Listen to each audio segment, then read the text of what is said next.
Story 1. I've been out of the game for a few years, but I'll name two that really annoyed me. If you can afford to not use dollar store garbage bags, please do so. They tear easily and make a huge mess that I then needed to clean up. And don't fill them with heavy cat litter. Second, broken glass goes in a taped-up box, not the garbage bag. No one likes getting stabbed by random glass hidden in a garbage bag. Story 2.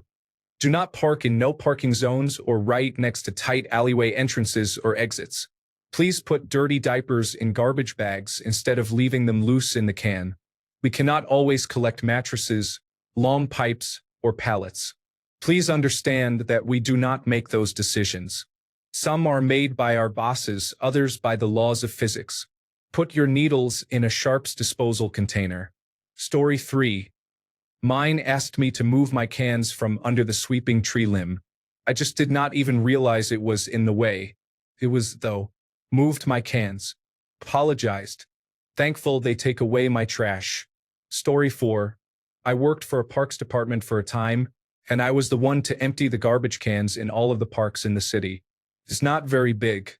Putting things like whole vacuum cleaners, drug stashes, garbage bags full of household garbage, dead things, broken glass, bulk frozen items, unfinished dairy-based liquids are not cool. Story 5. Literally, just don't be a jerk. You know not to put sand, concrete, tiles, or anything like that into your trash can. If you struggle to pick up or move something, don't put it in your can for someone else to lift, along with your trash from the past week. I worked as a garbage collector for a few years, and I had to go on workers' compensation for herniating 3 discs because someone filled their can with sheetrock and tile and covered it with loose paper. If you're going to do that, let me see it so I can prepare myself to pick it up. Putting too much weight in your can has the potential to change someone's life drastically forever. I know I could have prevented it by not taking the can, but I had already lifted it when I realized, and it was too late. We didn't have hydraulic lifts, so I had to do it all by hand. Lifting 2,000 to 3,000 cans a day is rough. Also, for specifics, any pressurized air cans can and will explode and have a high chance of seriously hurting the people on the back of the truck. Story 6. Based on a warning that could have been a fine I got while my mother-in-law lived with me, use bags. Don't pour cat litter directly in the bin. Edit. It was her. She had the cat, but I got the warning because of her. I didn't do this. Goddamn guys, I guess I wasn't clear. Story 7. Just about every garbage company has instructions on what can be recycled in their jurisdiction. Different places have different rules. It takes only a few minutes to seek this information out and save valuable human resources in fixing people's lazy mistakes. Story 8. Not a garbage man, but worked in a safety role for a waste collection company. Please use your bins correctly. If general waste goes into a cardboard collections bin, for example, the entire lot of cardboard waste has to go to general disposal instead of recycling. In the worst-case scenario, if you're disposing of solvents, oil, etc., instead of doing the right thing and taking them to the local dump or arranging a specific pickup of hazardous goods, you could cause a fire. And it should go without saying, but please don't dispose of explosive materials in general waste. Estimated time of arrival. Something relevant to the post. Most common difficult client complaints I've heard are 1. Domestic bins are too far away from the curb and have to be moved into position, which wastes time and causes injury depending on how heavy bins are or how many they have to move on any given day. Domestic bins are too full, which can end up throwing trash around the place, or bags are placed outside of the bin. If you have a considerate driver, he'll pick them up too. But he doesn't have to. Commercial dumpsters have to be dragged uphill, across rough ground, or over drains to get to the pickup position, which wastes time and causes injury. A lot of injury incidents arise from drivers having to drag the dumpsters out so they can pick them up. Commercial dumpsters are overfilled, which causes the same issues but to a greater extent. So mainly pull your bins to the curb if they're domestic or to an easily accessible area if they're commercial. You only have to pull your bins once. If everyone's bins need moving, that driver is moving hundreds of bins per day. Story 9. My father was a garbage man for a suburban area near Chicago. He always stressed safety over anything else. They regularly have safety checks and watch videos and seminars often, especially for driving above all else. They are masters at defensive driving, but accidents happen. You should always be respectful of their space because they have your best interests in mind. Please understand these trucks weigh several tons in a compact area. If you cut them off in harsh, whether you may have just given them a mini heart attack. A small shout out to all those sanitation workers. I respect you. As a child, I never understood those who demean what you do.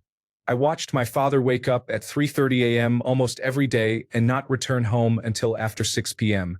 The hundreds of pounds of unauthorized bulk he would toss to be nice. The injuries he got for doing it. The heat, the cold, the rain, the traffic, the holidays. Anyways, you guys are amazing. Try not to let addiction overcome you. You're heroes. Love you, Dad. Tip your garbage men on holidays. Story 10. My boyfriend has been a garbage man for over 10 years, and the stuff he tells me is nuts. Everything in your can should be in a bag. Dog waste, cat litter, feminine hygiene products, cigarette butts, and ashes. Stop putting chemicals in the garbage. Every year, my boyfriend and his coworkers get exposed to gas and end up with chemical burns because people are too lazy to look up how to properly dispose of chemicals. Stop. It's so dangerous and only takes 5 minutes to look up the right way to get rid of it. For the love of God, please rinse out your can once in a while. Getting covered in hot garbage juice and maggots is disgusting, and the smell is incredibly difficult to get rid of. You don't have to scrub your can out. Just hose out the inside at least once every summer. The guys and gals will be super thankful and more inclined to run your can up to your garage for you and more likely to take stuff they would normally have to tag and leave. They are people too. Treat them the way you would want to be treated. Their job is tough enough. Story 11. Damn, we must all have very different garbage services. Recycling, composting, picking up bags by hand. We just get a large green bin we can put out twice a week. If it's not inside the bin, it doesn't go because they don't even get out of the truck. If you have extra, you haul it off yourself to the dump or transfer station. Story 12. Please, for the love of whatever deity you might worship, secure your pool cleaners and stop hiding your car, motorcycle, and other batteries in trash bags. I'm sorry you don't want to dispose of them properly, but it will be a bad day for you and me if I have to dump my entire truck's contents on your street because you or your neighbor's trash didn't play nice and started a chemical fire, and I didn't want the truck to explode. Story 13. Living in a high-density city, one thing that annoys me to no end, and probably also the garbage collectors, are the frequent apartment dumps. We have several large metal dumpsters in the back alley, and it seems like every month someone moves out and tries to cram all their furnishings into the dumpsters. They pack all of the building's dumpsters full of their belongings, and anything that won't fit gets tossed on the ground or leaned against one of the buildings. The garbage collectors hate this, and so do the tenants. They only grab one item off the ground per week. Dumpster divers come through and grab some stuff, but it usually takes a long time for the junk to clear. Story 14. Not me, but my dad. It's a super thankless job. Around the holidays in the early 2000s, people would often run out with a small gift, such as a card, gift card, or handmade item.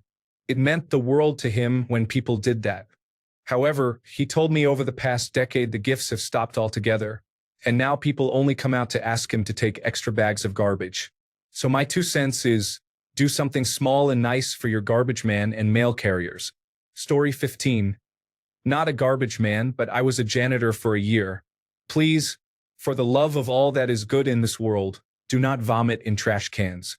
It is literally better for the vomit to be on the ground than for it to be in a trash can. It is the nastiest and most horrible thing to deal with, trying to get a bag out of a trash can when there is vomit in it. Imagine if there is a hole in the bag. There, I have said my piece, I will make peace with it now. Story 16. I remember when I was a teenager, and we had something that wouldn't fit in the can. My mom would write for the garbage men on a paper bag full of beer and put it by the bins. They always picked up the extra for us. Story 17. When I was a garbage woman, I used to hate people who piled as much as they could on top of the bin. The funny part is the company I worked for decided it was an occupational health and safety problem, so we just put a sticker on the front of the bin and left it. Story 18. In Nova Scotia, it is a requirement to sort garbage. Compost, paper recyclables, plastic recyclables, and garbage in a clear bag. Your garbage is rejected if you do not sort it properly. The compost, however, is difficult to monitor, so plastic often gets thrown in and missed. A wrapper on a cucumber, random pieces of plastic wrap, etc. When I learned through an educational session, it was someone's job to sort through maggot-infested compost and sort it because so many pieces of plastic were getting thrown in. Learning that this elderly gentleman was in a room where maggots even fell from the ceiling while searching for a plastic wrapper I was too lazy to remove made me a bit more careful with what went in my compost. Story 19. If you're driving behind the truck and someone is currently emptying the bins, do not tailgate the truck. I know it's annoying to wait, but that won't make anything faster. Instead, it makes it more dangerous for the garbage man and yourself if the bin becomes loose while the mechanism lifts it. Don't overfill your bins. If you have more material than usual, put it in a bag beside the bin, maybe together with a small gift like apple juice or chocolate. But don't be mad if they won't take it. Sometimes the trucks are just overloaded, but usually if it's possible, they will take your extra stuff if you just ask nicely and maybe offer a small gift. Don't call the company to complain if there are 2 leaves remaining in your bin. Garbage men have to empty about 750 to 1,000 bins on a long day. Don't expect them to look into every bin after emptying it, and they will have to come back for your 2 leaves even though they would have come back 2 weeks later anyway. If you forget to put your bin on the curbside in time, don't call the company and tell them that you forgot to empty their bin. It's your responsibility to get your bin outside in time, and if every other bin in that street is empty, it's usually pretty obvious that you just forgot. Don't park in front of heavy containers. It makes it horribly difficult to get them behind the truck, and if you're unlucky, your car will get damaged in the process, making everyone's life more difficult. And most important, just try to be nice. I'm a student that works as a garbage man for a couple of months each year in my semester breaks, and I can really feel how people treat me very differently when I'm wearing my garbage man clothes, and not in a good way. Everybody who works there isn't just a stupid idiot. They all have interesting life stories, are hardworking husbands and fathers, and without them, you would drown in your garbage. So, just don't be unkind and think that you are something better. Story 20. I had to unfortunately explain to my garbage guys that animal control in my town charges you for getting rid of dead animals in your own yard. My roommates had 3 big dogs between them, so birds and squirrels were sometimes found, usually after garbage got picked up for the week. I had to keep apologizing because we couldn't afford the fee. They were really nice about it. As long as you double or triple bag it, we won't notice. Story 21. I used to work in a recycling sorting center. A simple rinse of cans and items you put in recycling makes a difference. It's small, but it's the difference between batches of nasty, moldy, smelly items on the line to sort through versus when you get a batch of items that have been cleaned prior to being disposed of, which is nice. Story 22. Following the aftermath of the 4th of July, we had a ton of garbage. Our 2 garbage bins were packed along with a large pile of debris. We just went out when we heard the truck down the street and helped them throw everything into the back of the garbage truck. The 2 men thanked us and said they wished other people would do that once in a while when they had that much trash. Anyways, thanks to all the garbage men in this board. Story 23. I drive a sweeper truck and I empty bins outside of some businesses. Please, for the love of God, don't throw bricks or concrete blocks in the trash. I have to pick them up and throw them in the hopper of the truck, and when rocks and blocks of concrete fall out, it can hurt or kill someone. Also, please stop throwing your kids' diapers and bottles full of urine all over commercial parking lots. Just because you get to drive away from it doesn't mean no one has to deal with it. It's trashy and extremely unsanitary. Story 24. If you leave milk out, it can go sour. Put it in the refrigerator or failing that, a cool, wet sack. And put your garbage in a garbage can, people. I can't stress that enough. Don't just throw it out the window. Story 25. I'm an occasional garbage woman on a voluntary basis, so this might not be meant entirely for me. But if I could give one piece of advice, it would be pretty simple. Please be considerate. Say hi and be nice instead of just dumping your trash at my feet. Make sure your garbage bags, if you don't have a bin, are tied, whole, clean, and not too heavy for me to carry. Luckily, I am in a position to decline trash if it's not up to our, so to say, standards, but I do feel for the professionals who, on a daily basis, are just taken for granted. Story 26. My brother is a garbage man. His thoughts. 1. Put your cans out correctly, facing the right way, a few feet apart, and not overfilled. Stop leaving extra garbage and large items out with your trash. Get better at recycling. Some things require special recycling centers, and some things aren't recyclable no matter how much you wish they were. When you call claiming I missed your house because you forgot to put your can out, I have to go back and pick it up. It's a pain, we all know you lied, and the next time the wind knocks your can over and there are trash bags all over the ground, I'll leave it there.